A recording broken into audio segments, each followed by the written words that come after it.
Good afternoon, and thank you for joining us on this Friday, January 28th. Live from the Beasley Media Complex in Boone, this is the Appalachian Weekly News. I'm Grace Powers. And I'm Ivy Fischl.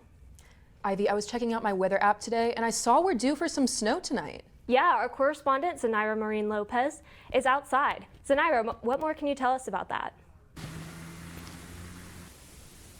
As Omicron continues to spread, this week there are 292 active COVID cases among students and 55 cases among employees at the university.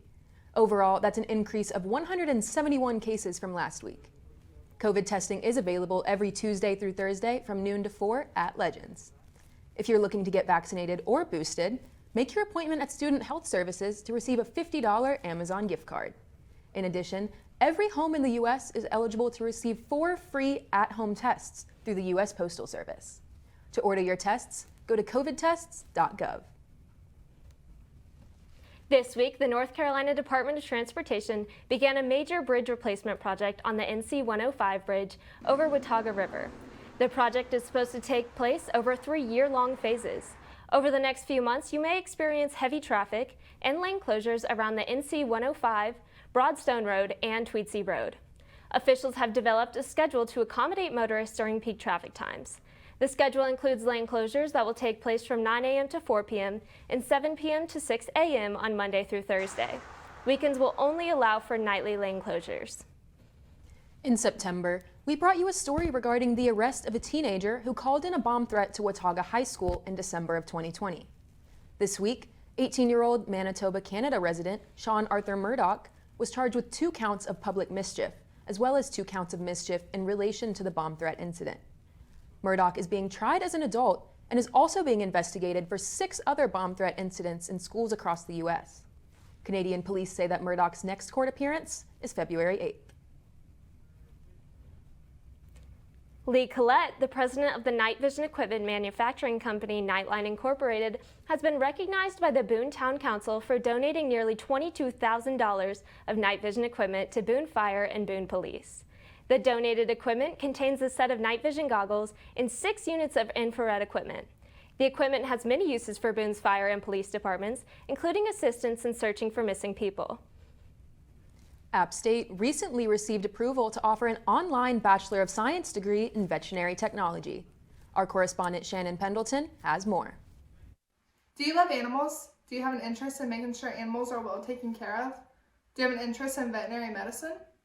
If you said yes to any of these questions, App State's new online veterinary technology program may be right for you. This new program is being funded through Banfield Pet Hospital for the first 5 years. Virginia Corrigan, the director of the veterinary technology program, explains why this partnership happened and what it's doing. They're making a commitment not only to the university to put together this rigorous program for veterinary technology, but they're also making an investment for the profession and for the industry.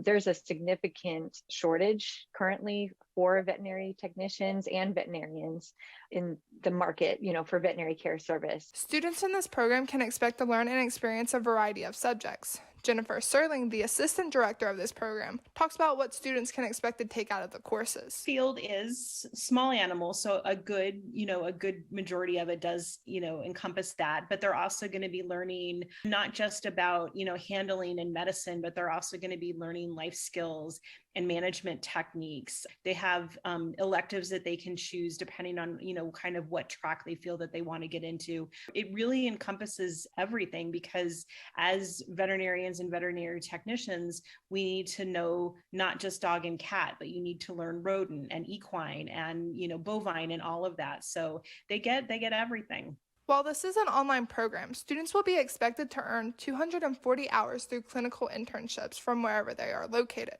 Serlings talks about what this means for students. The beauty of the program and with it being online is that they don't have to be in Boone. They could be all over the country.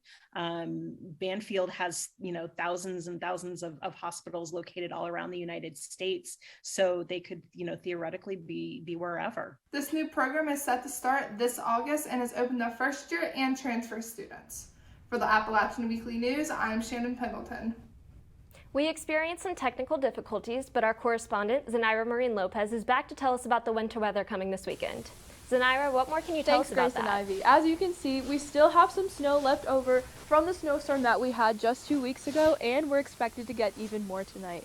Boone is under a weather advisory, and tonight we're expected to get even more snow, just a 70% chance starting at 2 p.m. And there's one population in Boone that needs some help during this time, so the homeless population, if they need help, they can go to the Hunger and Health Coalition, the Oasis Shelter, and also just a few tips for them too is definitely to layer up, insulate your clothes with bedding, old newspaper, different things like that. And Grace and Ivy, don't get caught in the snow this weekend. Back to you guys. Thank you so much, Zanira. Chelsea Kilgore has been a certified nursing assistant for over 10 years, so she firsthand knows the struggle healthcare workers are facing.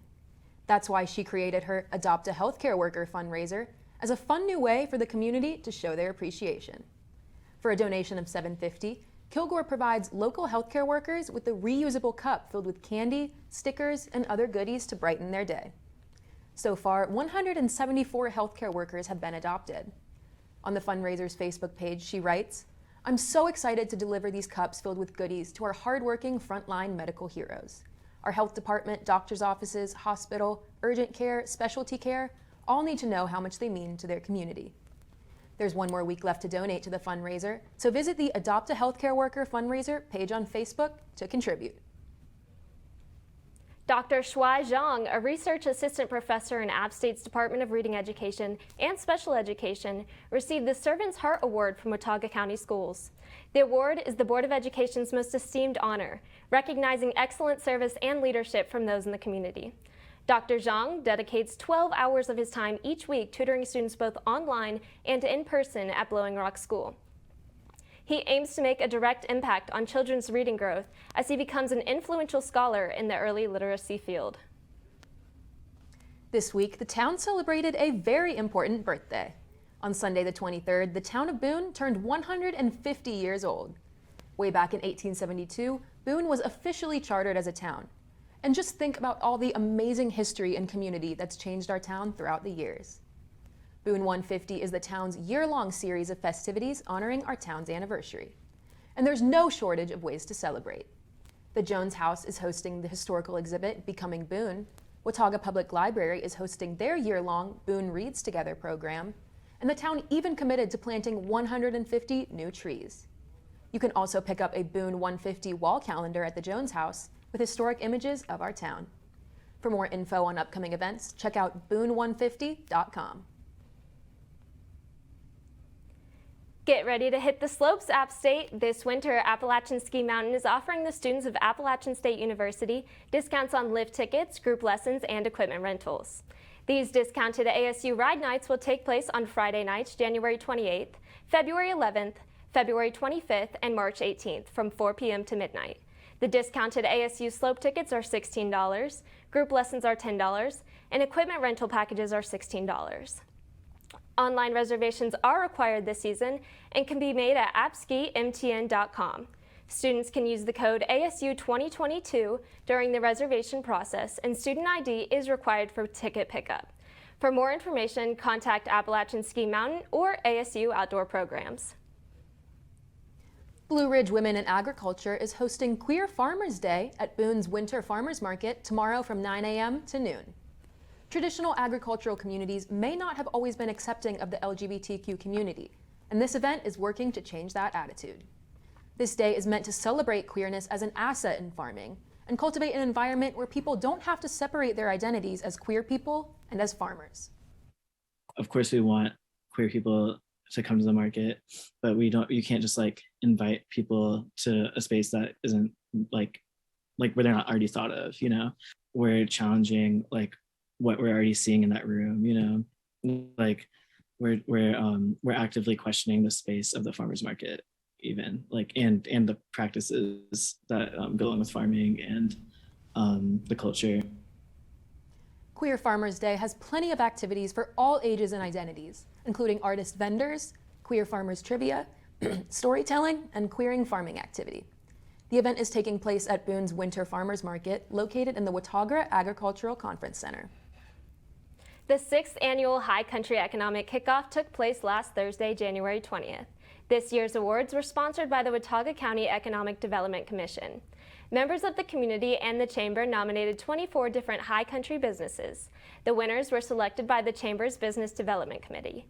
These awards went to organizations based on criteria including staying power, growth in sales and/or workforce, innovative products and services, strong response to adversity, contributions to community-oriented projects, and the use of local resources in business operations.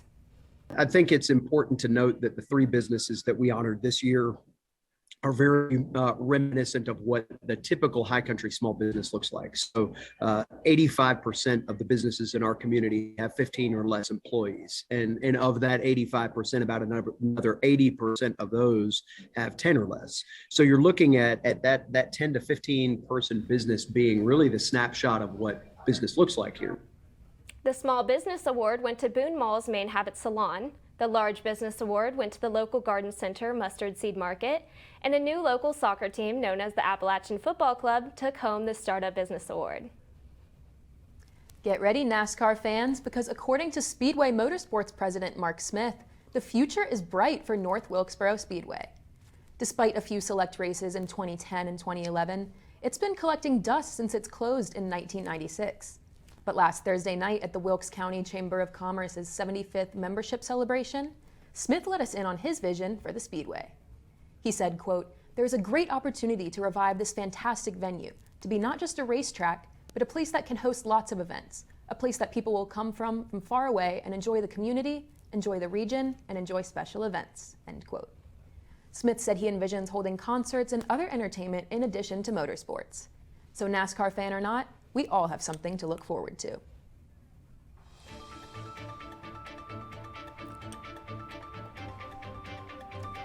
Coming up on the Appalachian Weekly News, a look at some big wins for App State basketball. Hola, soy Brenda de Buenos Días Boone. Así que venga a pasar sus mañanas con nosotros y sintonicen el campus o en los canales locales. Nos vemos pronto y que tengas un buen día, Boone.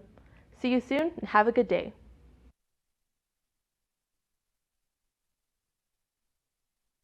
Hi neighbor, I'm Ryan Perone. Join us every Tuesday at 10 a.m. as we explore the people, events, and organizations that make the High Country so special. You can tune in on Channel 198 for Spectrum customers, Channels 20 or 1020 for SkyBest customers, or Channel 23-3 on campus. Until then, bye neighbor. Let's go! To a place where you can grow. A place to be heard. And take a closer look. A place where you can crush it. And push yourself. A place to find your voice. This place rocks. And rolls. A place where you can get out. Way out! A place you'll never forget. So where is this place? Let me show you.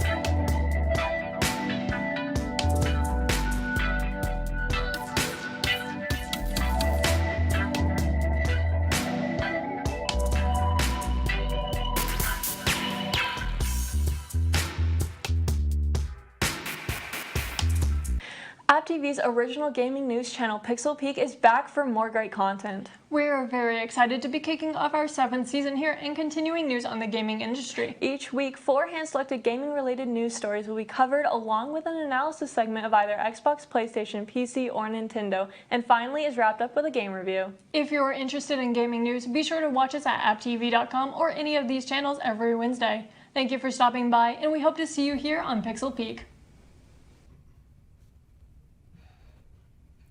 Welcome back to the Appalachian Weekly News. App State sports have been on fire this week. Stephen, what more can you tell us about sports? Yeah, this has been a great time for App State athletics, and the App State women's basketball team is keeping that hot streak going. Now 10-8 and on a 4-game winning streak after beating Coastal Carolina on Wednesday, 66-61. Alexa Alish led the way for the Mountaineers, posting a double-double, scoring 20 points and grabbing 11 rebounds. Michaela Porter also had herself a game, scoring 18 points on an impressive 7 of 10 from the field and 3 of 6 from 3. The Mountaineers started this game off hot and led at halftime, but Coastal mounted a comeback, leading the game heading into the fourth quarter. App State then proceeded to shoot the lights out, going 7 of 12 as a team in the fourth quarter while the Chanticleers cooled off, resulting in an App State win. This was part 1 of a home and away series between these two teams, and part 2 will be tomorrow at 4 p.m. in Conway. Now heading over to the men's side of the court, App State faced Arkansas State last night for first place in the Sun Belt. The student section was electric last night at the Holmes Communication Center as App State men's basketball program went head-to-head against Arkansas State to see who would end the night number 1 in the Sun Belt Conference. It took 3 minutes for the first back of the game, with Arkansas breaking the deadlock. However, their lead didn't last long as the Mountaineers instantly took the lead after senior guard Michael Almanazzi scored a three-pointer to open scoring for App State. Senior guard Justin Forrest led the Mountaineers to victory, having one of his best all-around performances for the black and gold, securing 13 points, 5 assists, and 4 rebounds. Forrest also reached a milestone for the Mountaineers, becoming the 3rd player in App State's history to reach 2,000 points and the 9th in Sun Belt history. Defenses will set the two sides apart as App State forced the Red Wolves to 15 turnovers, scoring 15 off their errors. The Holmes Communication Center is becoming a fortress for App State, with the Mountaineers winning 8 games out of the 10 this season. 4 Mountaineers finished with double digits in scoring, helping App State extend their win streak to 5 games as they beat the Red Wolves 61-54. The win takes App State first place in the conference, improving the record play to 13-9 and 7-2 in conference play. And App State will look to keep that number 1 spot locked up, playing University of Arkansas Little Rock tomorrow at home at 6:30, and you can watch it on ESPN+. App State's wrestling team put on a dominating performance against Gardner-Webb on Tuesday, winning their match 42-3. Heading into this match, both teams were undefeated in conference, and App State is now 5-2 overall and 3-0 in the conference. Caleb Smith started the Mountaineers off hot, recording a pin in the second period at the 125-pound division. Jonathan Milner kept the ball rolling and recorded his fastest career pin ever, ending the duel in 56 seconds. Michael Burchell ended off the match in a heavyweight bout against Peyton McComas, winning 8-0 by majority decision. The wrestling team will be back in action tomorrow in the 9th annual Appalachian Invitational at the Varsity Gym. Doors open at 8 a.m. and tickets are $8 for adults and $4 for children. The Mountaineers women's track team will hit the ground running at 4 p.m. today and the App State Split Open. The Open will take place in the Varsity Gym, and the 6 participating teams are App State, Belmont Abbey, Lees-McRae, Livingstone, St. Leo's, and St. Augustine's. Last time the women's track team was out, they finished first place in the ETSU Track and Field Invitational and will look to continue that streak. Sarah Rumley Noble made her black and gold debut at her inaugural press conference, where athletic director Doug Gillen officially announced her as the new women's volleyball head coach. Noble has been at LSU for the last 5 years as an associate coach and will be the 9th coach in App State women's volleyball history. Noble brings a winning mindset and setting that tone in her first practice. Noble stated, quote, "We got after it. Every drill that we did today was centered around finding a way to win," end quote. Noble also mentioned that her coaching philosophy centers around developing women who are going to pursue excellence in every area of their life. The volleyball team will be back in action this fall. And women's tennis returns to action tomorrow against Lees-McRae for the first time since dropping their last match against UNC. Junior Erica Doddridge will look to lead the way in the singles after a tough loss against the number 7 ranked player in the country. Helena Jansen and Ellie Murphy will be App State's number 1 duo heading into doubles. This is the team's home opener and starts at 10 a.m. As you can see, Grace and Ivy, App State sports are hot, winning a lot right now, and it's a great thing to watch. Thank you, Stephen. Now for your high country high note. Thanks to the help of a stranger, a young girl was reunited with her favorite stuffed animal, better known as Bun Bun. 6-year-old Annie was visiting from Charleston, and of course she had to bring along her beloved stuffed bunny. Sadly, Bun Bun got lost during their adventures, so Boone PD shared a Facebook post notifying the town. Fortunately, Bun Bun was then spotted on a bench outside Mass General Store. Julie Rinkus, the young girl's mom, shared her gratefulness for the Boone community. She knew finding Bun Bun would take a miracle, and she believes that's exactly what happened. Got a direct message from Nick saying, "I think I have your bunny." And I was just floored. I was like, okay, well, send me. And he probably thought I was absolutely insane because I was just like, okay, well, here's my number. Text me a picture as soon as you can. And yeah, so it turned out that he had Bun safely buckled in the back seat. So Nick, when you saw the stuffed animal on the bench, what made you think to pick it up and put it in a safe place? Had you seen the Facebook post? No, it was I was like walking home. I actually was eating at McAdoo's with some of my friends, and I was walking to my car, and I saw it, and it was just snowing. So I thought, I was like, well, let me grab it. And I have a friend that works at the Mass. So I was thinking, I was like, next time I see them, I'll return it to them and have them keep it at the Mass just in case like someone calls to find it or like calls to see if they had it. And then, with all the snow, everything was closed down for so long that it was in the back seat of my car for like 5 days. And I completely forgot that it even existed, that I even had it until I guess it was Thursday. Yeah, it was Thursday. I was at work and one of my friends sent me like your post, Julie's post on Facebook, and was like, I think you told me that you had found this bunny on King Street. And then I also saw Boone PD had shared a post. And so I just immediately like contacted you guys and let you know that I thought I had it. I was pretty sure I had it. That's our report this week. I'm Grace Powers. And I'm Ivy Fischl. For all of us at the Appalachian Weekly News, thanks for watching. We'll see you next time.